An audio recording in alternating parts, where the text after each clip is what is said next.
이스라엘 백성이 홍해를 건넜습니다.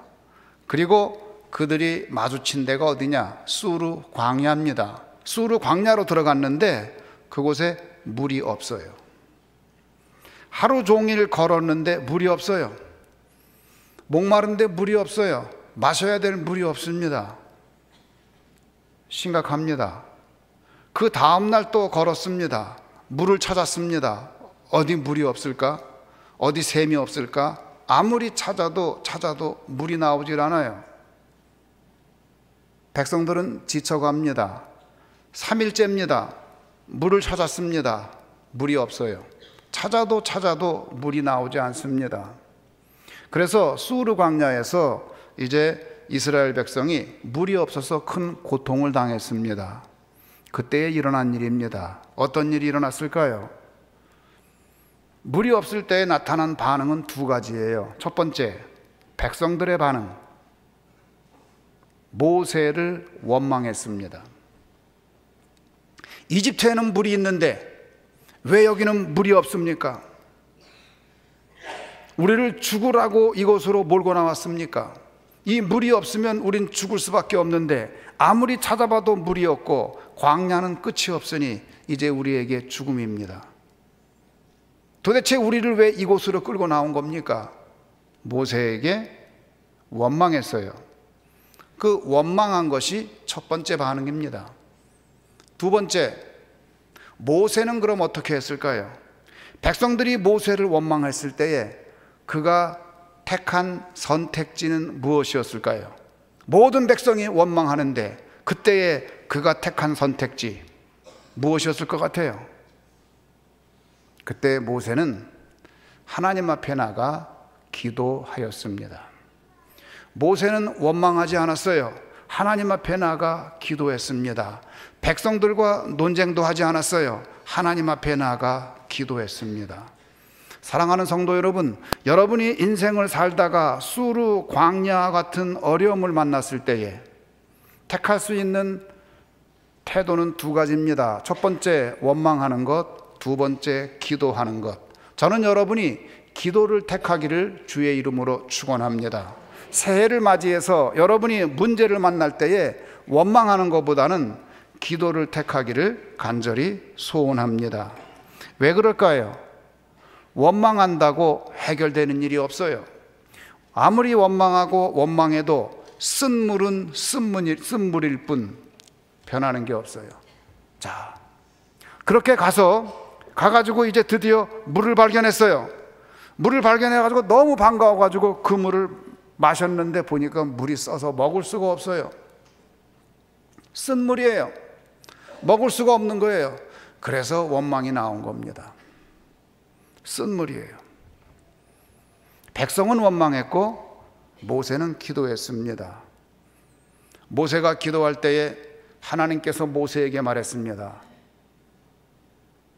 너 보이는 게 뭐냐? 나무인데요. 그래? 그거 물에 던져라. 기도하고 났는데 나무가 보여요. 그 나무를 물에 던졌습니다. 그랬더니 그 쓴 물이 단물이 됐어요. 놀라운 사건입니다. 여러분, 기도하면 어떤 일이 일어나느냐? 안 보이던 게 보여요. 우리가 못 보는 것을 하나님은 보세요. 우리가 모르는 것을 하나님은 아세요. 그래서 우리가 기도하는 목적은 뭐냐? 기도할 때에 하나님의 지혜를 빌리는 거예요. 우리가 못 보는 것, 하나님이 보는 것을 우리도 보게 되기를 바라는 거예요. 모세가 기도할 때에 그에게 나무가 보였습니다. 그리고 그 나무를 물에 던졌더니 쓴 물이 단물이 됐어요. 그 나무가 무슨 역할을 했느냐? 해독제 역할을 한 거예요. 그 쓴 물을 달게 변하는 해독제 역할을 한 것을 알 수 있습니다. 자, 쓴 물이 단물이 됐어요. 이제 문제가 해결됐습니다. 그때 하나님께서 작정을 했어요. 무슨 작정을 했느냐? 이 백성을 시험을 치르게 해야 되겠다. 자, 이제 시험 보자 그랬어요. 여러분, 시험 보자 그러면 겁나죠? 시험 보자 그러면 겁나잖아요. 왜? 공부 잘하는 학생은 시험을 잘 볼 거고 공부 못하는 학생은 시험을 못 볼 거니까. 그런 시험인가 했더니 그런 시험이 아니에요.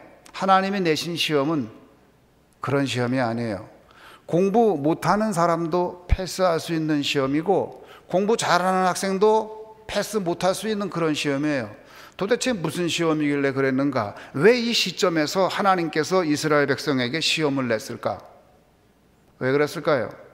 그들이 불평하는 것을 볼 때에 하나님이 염려가 된 거예요. 앞으로도 수르 광야를 여러 개 만날 것이고, 앞으로도 쓴물과 같은 인생을 만날 텐데, 만약에 이들이 이렇게 불평하고 산다면 이 광야에서 벗어날 길이 없는데, 먼저 정비를 해야 되겠다, 시험을 쳐야겠다. 시험을 친 거예요. 그 시험의 내용이 뭐냐? 하나님께서 말씀합니다. 내가 너희에게 이러한 규례와 법도를 주겠다. 그러니 너희는 이 말씀을 잘 들어라. 듣고 그대로 행하면 된다. 듣고 행하면 되는 그런 시험이에요. 그러면은 너희가 수르 광야를 만나도 문제가 해결될 거고, 너희가 쓴물을 만나도 단물이 될 거다. 그래서 그 시험을 치르게 한 것을 보게 됩니다. 그러면서 말씀하시기를, 하나님이 그렇게 말씀합니다. 너희가 그렇게 하면 애굽 사람에게 있었던 질병이 너희에게는 없을 것이다. 왜냐? 나는 치료의 하나님이기 때문이다. 그러면서 하나님이 처음으로 치료하시는 하나님, 여호와 라파라는 말을 쓰게 됩니다. 우리 다 같이 한번 해봅시다. 여호와 라파. 여러분 인생을 살 때에 여호와 라파를 경험하기를 주의 이름으로 축원합니다. 우리 인생은 끊임없는 치료가 필요해요. 그럴 때에 하나님 앞에 나가 기도하면 치료하시는 하나님을 만나서 쓴물이 단물이 되는 역사가 여러분에게 있는 줄 믿으시기를 주의 이름으로 축원합니다. 그 여호와 라파를 만나게 된 거예요.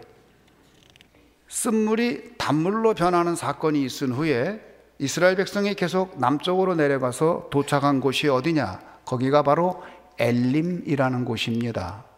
이 엘림은 어떤 곳이냐? 엘림에 도착해서 보니까 거기는 물이 풍부해요. 이스라엘 백성이 수르 광야길을 갈 때에 물을 찾고 찾아도 물이 없었어요. 그런데 그곳에 갔더니 샘이 있어요. 샘에서 막 물이 솟아납니다. 물이 솟아나고 막 솟아나요. 그런데 그 솟아나는 그 샘이 얼마나 물이 좋은지 몰라요. 그런데 그런 샘이 몇 개나 있었느냐? 12개나 있었어요. 물이 솟아나는 샘이 12개가 있고, 여러분 이스라엘 가보셨어요? 종려나무 얼마나 아름답습니까?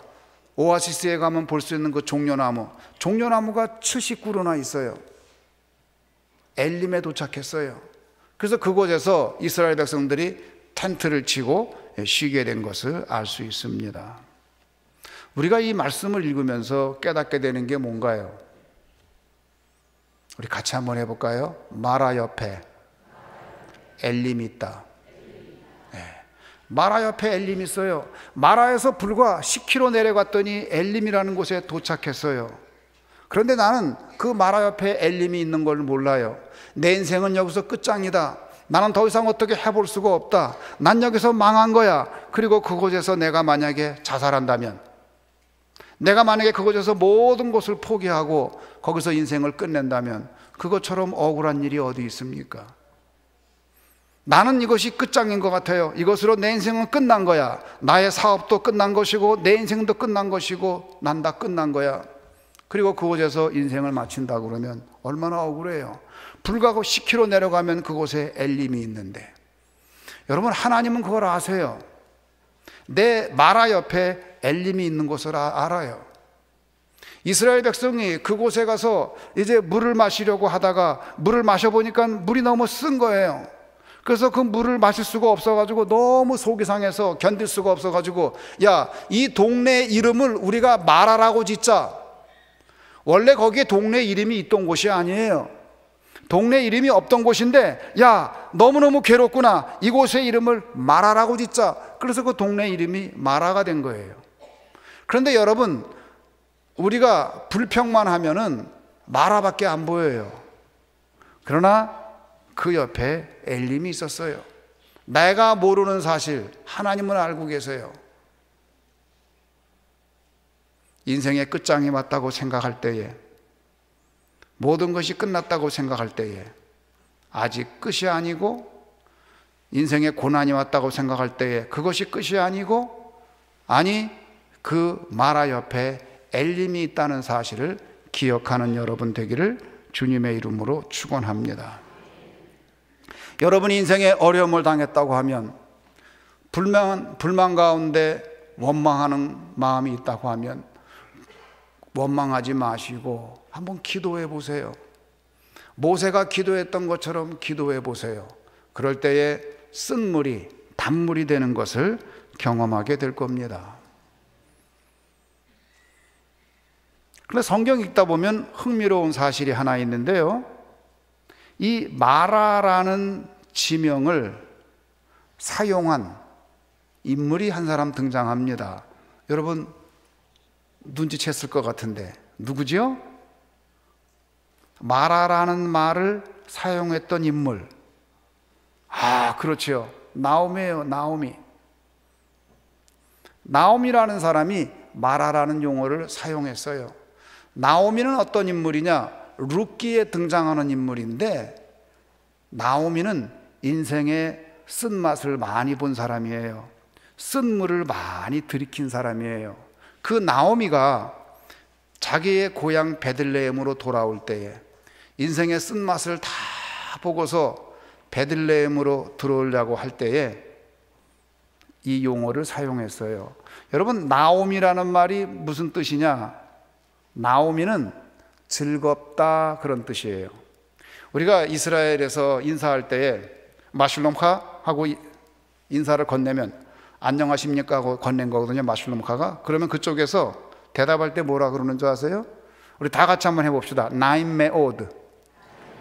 어이구, 히브리어 잘하시네요. 나임 메오드 그러면 very pleasant, 아주 즐겁습니다, 아주 좋습니다, 그런 뜻이에요. 그럴 때 나임이라는 말이 나오미하고 어근이 같아요. 무슨 뜻이냐? 즐겁다, 그런 뜻이에요. 그러니까 나오미라는 이름은 즐거운 사람, 즐겁다는 뜻을 가지고 있어요. 그래서 나오미라는 이름은 참 좋은 이름입니다. 그래서 그 나오미가 이제 어려움을 당했는데, 나오미는 인생의 쓴맛을 다 당한 사람이에요. 마라를 경험한 사람이에요. 어떻게? 그는 수르 광야에서 이스라엘 백성이 모든 걸 다 잃어버리는 것처럼 여기서 다 잃어버렸어요. 뭘 잃어버렸느냐? 먼저 재산을 잃어버렸어요. 더 이상 그래서 흉년을 만나가지고 베들레헴에 살 길이 없어가지고 저 모압 땅, 오늘날의 요르단 땅으로 이주해 갑니다. 마치 저 연변에 있는 사람들이 그곳에서 살기 힘들어서 한국에 와서 식당에서도 일하고 열심히 일하는 것처럼, 그렇게 살려고 이주해 온 것처럼 그 베들레헴 자기 고향을 떠나서 모압으로 간 거예요. 그곳에 가서 살려고 애를 쓰는데 자기가 기둥같이 여겼던, 믿고 의지했던 남편이 죽어버렸어요. 가장이 죽었으니 이제는 이 여자가 어떻게 살까요? 그래서 그에게 두 아들이 있었는데 그 두 아들을 의지했어요. 근데 그만 그곳에서 첫째 아들이 죽어요. 자식도 낳지 못하고 죽었어요. 이제 아들 하나밖에 없는데 또 둘째 아들이 죽었어요. 자식도 낳지 못하고 죽었어요. 자, 재산도 없고 남편이 죽었고 큰아들이 죽었고 작은 아들이 죽어서 아무도 없어요. 이제 이 집안은 망한 집안입니다. 앞으로 대를 이을 길도 없어요. 그래서 그 나오미가 내가 마지막에 죽을 때에는 내 고향에 가서 죽어야 되겠다. 그래서 며느리 둘을 불러놓고, 얘들아, 내가 이제 나이도 들었는데 내가 마지막은 내 고향 가 죽어야 되겠다. 너희들은 아직 젊으니까 시집가서 재취해가지고 잘 살아라. 그렇게 얘기하고 가려고 그러는데, 그 작은 며느리가 어머니 혼자 가시면 어떻게 살아요? 제가 어머니 봉양하겠어요? 제가 어머니 모시겠어요? 제가 어머니 어떻게 혼자 보내겠어요? 어머니 가는 곳에 나도 가고, 어머니 주무시는 곳에 나 주무시고, 어머니 머무는 곳에 나 머물고, 어머니 죽는 곳에 나 죽을래요. 그리고 끝까지 어머니를 붙잡는 거예요. 그래서 할 수 없이 나오미가 이제 그 며느리 하나 데리고서 자기 고향으로 돌아왔습니다. 돌아와가지고 인생의 쓴맛을 다 본 후에 베들레헴으로 좀 들어가는 거예요. 들어가는데 사람들이 나오미를 보더니 아이고 이거 몇십 년 동안 못 봤는데 나오미 아니야 나오미. 인사를 했더니 그때의 한 말이 바로 마라에 관한 얘기예요. 룻기 1장 19절, 룻기 1장 19절을 보면 이렇게 말을 합니다. 이에 그 두 사람이 베들레헴까지 갔더라. 베들레헴에 이를 때에 온 성읍이 그들로 말미암아 떠들며 이르기를 이가 나오미냐 하는지라. 나오미가 그들에게 이르되 나를 나오미라 부르지 말고 나를 마라라 부르라. 이는 전능자가 나를 심히 괴롭게 하셨습니다. 나를 나오미라고 부르지 말아라. 나를 즐거운 사람이라고 부르지 말아라. 나를 마라라고 불러라. 마라가 뭐예요? 쓴 곳. 물이 있어가지고 그 물을 먹으면 이제 살겠다 생각하고 그 물을 벌컥 마셔보니까 그 물이 쓴 물이에요. 이젠 어떻게 내가 베들레헴에서 망했으니까 저 모압에 가서 살면 내가 살겠다 했는데 그곳에 갔는데 그곳에서 그만 덜컥 남편이 죽어버렸어요. 그러면 내가 아들이라도 의지하고 살아야 되겠지 했는데 그 큰아들이 죽어버렸어요. 마지막 남은 그 작은 아들 의지하고 살아야 되겠지 했는데 그 아들까지 죽어버렸어요. 마시려고 보면 쓴물이고 마시려고 보면 쓴물이고 마시려고 보면 쓴물이에요. 인생의 모든 쓴물을 경험한 이 나오미가 다시 베들레헴으로 돌아올 때에 나를 더 이상 나오미라고 부르지 말아라. 내가 그렇게 즐거운 사람 아니다. 나를 마라라고 불러라. 바로 오늘 본문 말씀 그 마라의 사건을 기억하면서 이제 나오미가 한 말입니다. 그런데 말이죠, 놀라운 일이 일어났어요. 그게 뭐냐? 나오미가 마지막에 믿음을 회복하며 베들레헴으로 돌아왔을 때에, 그 마라를 지나왔을 때에 하나님께서 나오미에게 엘림을 준비했습니다. 그 엘림이 뭐냐? 보아스라는 인물이에요. 보아스라는 엘림을 준비했어요. 그래서 이 보아스라는 인물이 나오미가 잃어버렸던 모든 재산을 다시 회복시켜주고, 이제는 멸문이 될 수밖에 없었던 나오미의 가문을 다시 살려주고, 후손이 없어서 문을 닫을 수밖에 없었던 그 가문을 다시 살렸는데, 바로 그 가문이 다윗의 왕가가 된 줄로 믿으시기를 주의 이름으로 축원합니다. 그 가문이 다윗의 왕가가 되었을 뿐 아니라 메시아의 가문이 되었습니다. 그 가문에서 예수 그리스도께서 탄생하셨습니다. 사랑하는 성도 여러분, 마라 옆에 엘림이 있습니다. 나를 나오미라고 부르지 말아라, 나는 마라라고 불러라, 내 인생은 그렇게 고달프다, 그렇게 말을 하지만, 그러나 하나님은 그 시간에 엘림을 준비하고 있는 것을 알 수 있습니다. 여러분이 인생을 살면서 나오미처럼 쓴물을 벌컥 들이킬 수밖에 없었던 때가 있습니까? 때때로는 여러분의 남편이 쓴물이 되기도 합니다. 때때로는 여러분의 자식이 그 쓴물이 되기도 해요.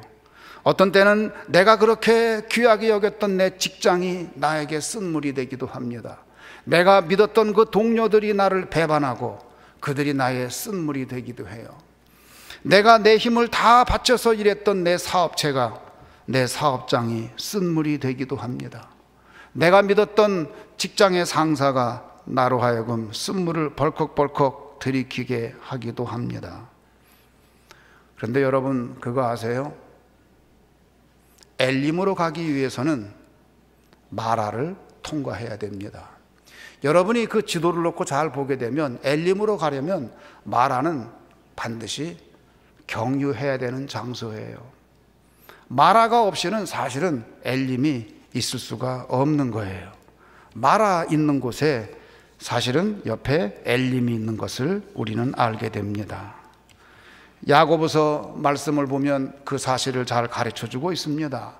야고보서 1장 2절 말씀을 보면 이렇게 증거하고 있습니다. 내 형제들아, 너희가 여러 가지 시험을 당하거든 온전히 기쁘게 여기라. 이는 너희 믿음의 시련이 인내를 만들어내는 줄 너희가 알미라. 인내를 온전히 이루라. 이는 너희로 온전하고 구비하여 조금도 부족함이 없게 하려 함이라. 할렐루야.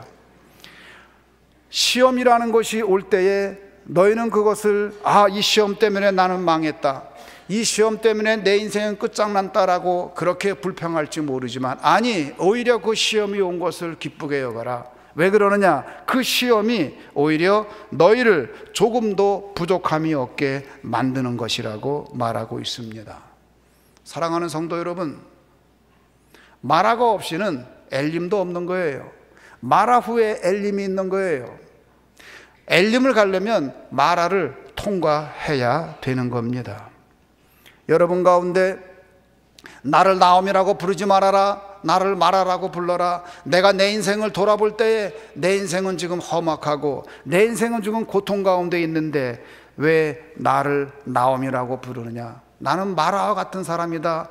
그렇게 말하고 싶은 분이 있다고 한다면, 지금 그렇게 말하는 바로 여러분 가까이에 엘림이 있다는 사실을 기억하시기 바랍니다. 이스라엘 백성이 마라를 떠나서 불과 10km 내려갔을 때에 그곳에 샘이 펑펑 터지는데, 한 개도 아니고 12개의 샘이 펑펑 터지고 있고 70개의 그 아름다운 종려나무들이 하늘을 향해 치솟듯이 있는데 얼마나 아름답습니까? 사랑하는 성도 여러분, 인생의 어려움을 당하고 있습니까? 나처럼 이렇게 어려운 사람은 없다고 여겨지는 분이 있습니까? 이번 일 때문에 나는 망했다라고 생각되는 분이 있습니까? 여기서 끝이라고 느껴지는 분이 있습니까? 그렇다면 그 시험을 통과하시기 바랍니다. 주님을 바라보시기 바랍니다. 문제를 바라보면 문제가 자꾸 커져요. 그런데 그 문제보다 크신 하나님을 바라보는 여러분 되기를 바랍니다. 문제보다 크신 주님을 바라볼 때에 주님께서 그 문제의 해결책을 갖고 있는 줄 믿으시기를 주의 이름으로 축원합니다. 모세가 주를 바라보고 기도할 때에 기도 끝났는데 나무가 보여요. 그 나무, 이때까지 안 보였던 나무인데 그 나무가 해독제였어요. 여러분이 하나님 앞에 나가 간절히 기도하고 난 후에, 그 후에 만나는 사람들, 기도하고 난 후에 나에게 오는 어떤 지혜, 그런 것들을 유의하세요. 먼저는 기도를 한번 해보세요. 포기하지 마시고 기도하세요. 기도하면 하나님이 여러분에게 모세에게 보여주었던 것처럼 그런 나무를 보여줘요. 문제 해결책을 보여주는 거예요. 그전에는 보이지 않았던 것이 내 눈앞에 보이는 거예요.